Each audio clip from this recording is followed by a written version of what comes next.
table loom, and I am weaving a Finnish style Raanu, which can be a table runner or a wall hanging or placemats or stuff. And it's a webbed faced weave, and it's done over 4 shafts. And I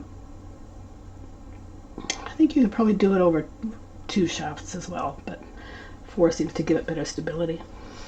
So and it's a 2-2 weave, so it's 1 and 2 come up, and then 3 and 4 come up, and then we just alternate. And then to do the color changes, because you're weaving the same thing all the time, the second shuttle that you throw across goes underneath, over, under, over, under, over, and the other one goes under, over, under, over, under. So it actually ends up being a double weave, twice as thick, because the other part of it is on the other side, and it's the reverse. So it ends up taking more yarn than what you normally do in a weave. I have it just on a 10 dent reed, because that's what these little looms happen to have, and it works fine. And then I'm using a Finnish kalalanka, which is a type of cotton, tightly spun cotton, and but you can use any kind of cotton or linen for the warp, and because the warp all gets covered by the weft, you don't see much of it once it's done.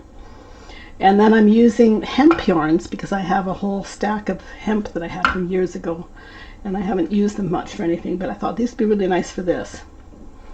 And this is a single ply hemp, and it's going to be woven at about 40 picks per inch when it packs down. It's fairly fine. I think it's about,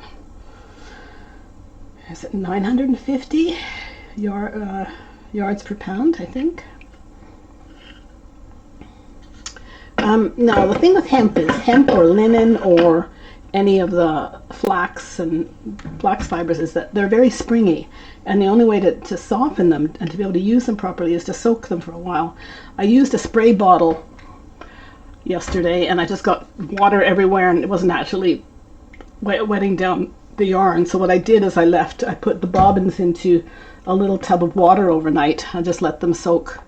Make sure that you use plastic bobbins for this. If you use the cardboard ones, they're going to fall apart as well. So I've let this soak, and so now I should be able to weave a bit today. So I'm raising shafts 1 and 2, and I'm throwing a shuttle across, and I beat down. I change the shed and pick up the other color and weave that across.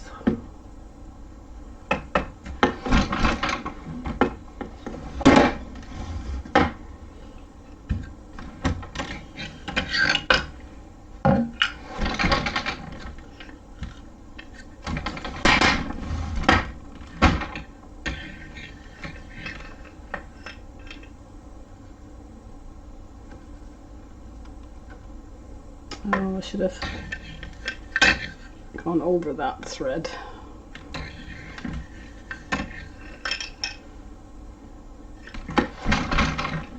Now you'll notice that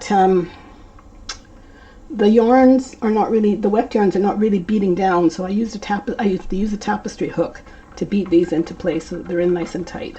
So every couple of rows, you have to beat these into place.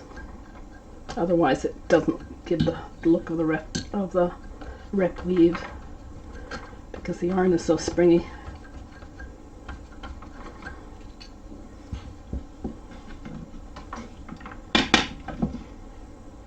Alright, so I've thrown that one. Change the shed.